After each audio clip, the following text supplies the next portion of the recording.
Time to play. Good evening, folks, and welcome to the Horror Corner.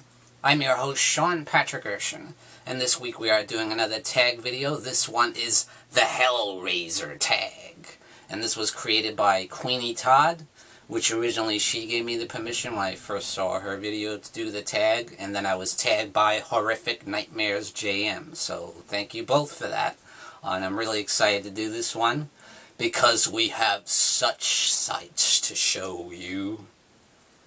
Trick us again, child, and your suffering will be legendary, even in hell. Okay, so let's get to it, shall we? The first question is, name your favorite Hellraiser movies and why. So definitely gotta go with the original Hellraiser, for sure. One of the most original, amazing horror films ever made, in my opinion. Extremely original.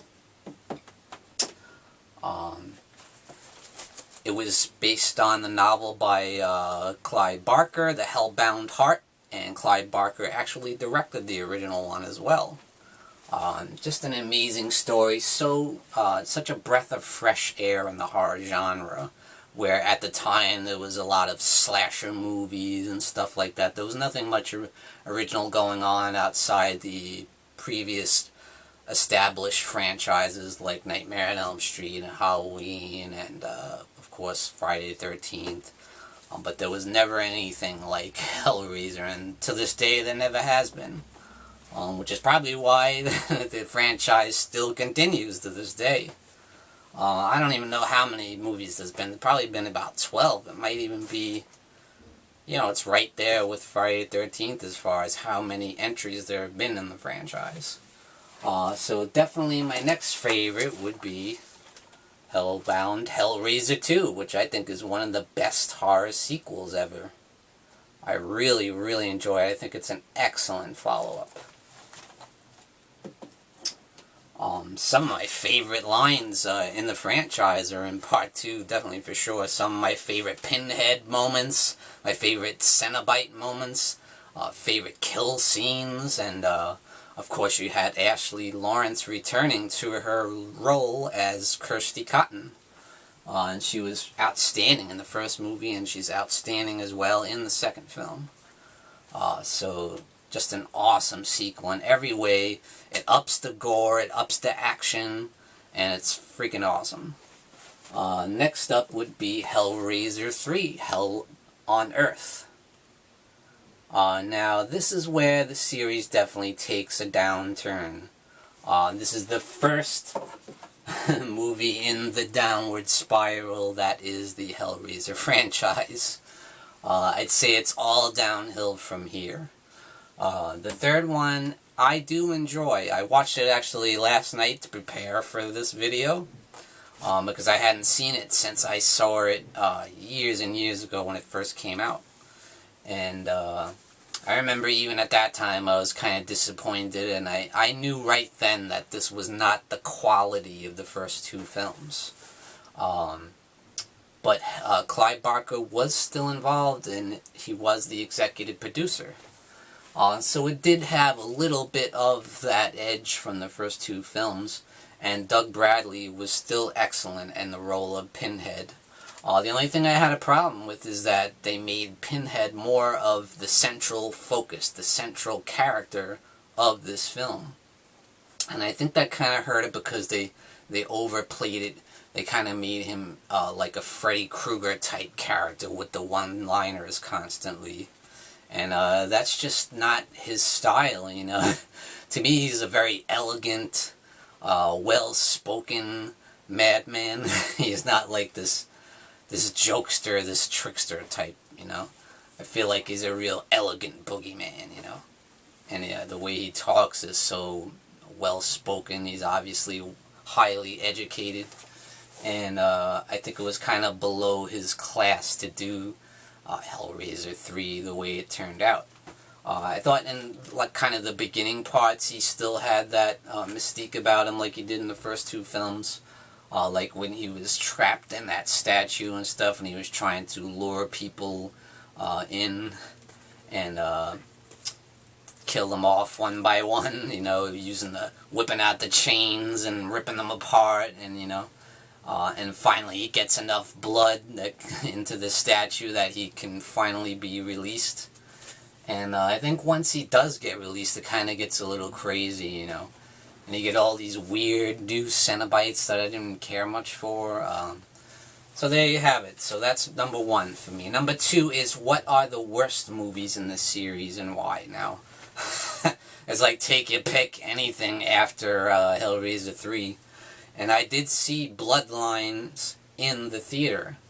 And I was psyched. I was like, this is the first time I'm seeing Hellraiser on the big screen.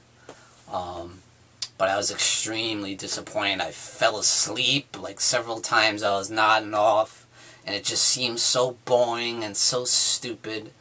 And it's just terrible. It's a terrible movie. I'm sorry. And I blame Hellraiser Bloodlines for destroying the franchise. Because after that, all of them went straight to DVD, you know. And that was the end of it, you know. I mean, they keep making them and making them, but they're just cheap, low budget. And they just don't measure up. And I actually saw a couple other people's videos, and they explained to me that a lot of the Hellraiser storylines in the franchise had nothing to do with the Hellraiser story, that they just were originally intended to be different movies, but they just threw Pinhead in there, you know, and let it go, you know. It's like, what? I didn't know, I wasn't aware of that. That's an interesting fact. So definitely Revelations is absolutely terrible. There was the first one where you didn't have Doug Bradley returning to the role of Pinhead, and that's a big problem. And it shows big time. And, you know, Deader, it's like, take your pick. Hellseeker, they actually did bring Ashley Lawrence back in the role of Kirsty Cotton, but it was like a wasted opportunity because it was still a terrible movie, you know. And terrible plot, and it was just really cheesy. So yeah, it was a wasted opportunity. She came back for another crappy movie, you know. It's like, and they were poorly directed, really cheap looking, you know. And it's unfortunate, you know. Alright, so number 3 is, what are your favorite human characters and why? So I'm going to pick Kirsty Cotton, of course. I think she's one of the best final girls in all of horror. She's extremely intelligent, extremely likable, and very, very resourceful. She knows just what to do to take on these boogeymen known as the Cenobites. These freaky S&M lunatics, and they're monsters from hell, you know. Angels to some, demons to others. Explorers in the nether regions of experience. Yeah, it's Hellraiser. That's another thing that's really interesting about it. It's got that psychosexual thing going on, that sadomasochism, you know, pain or pleasure, take your pick. And Frank says at one point, I didn't care which, you know, because when you open that box, you might get extreme pleasure or extreme pain. Chances are it's going to be pain, though, you know. So definitely Julia as well. She was such an intriguing villain, especially in Hellbound Hellraiser 2. Julia became the main villain of the franchise with the second film. And I thought she did an absolutely excellent job. Whereas in the first one, it was... the first one definitely had a lot of slasher elements to it, because she was like a slasher killer, killing people off so she can feed them to Frank, so he can come back to life and come back into the world. So definitely Julie is a great character, and I'm also going to pick one that a lot of people don't really think of, and that is Dr. Channard from Hellbound Hellraiser 2. I thought he was a really creepy-ass doctor, and he's so bizarre, and he's had such an intrigue into the story that Kirsty Cotton tells about Pinhead and the Cenobites, and the doorway to hell that is open through that box, the Lament configuration. And he's very interested in that, and he tries to stick his nose in, he tries to get involved in the case, the ongoing investigation. And he ends up being brought into that world, and he actually gets suckered into it by Julia, and he ends up becoming a Cenobite.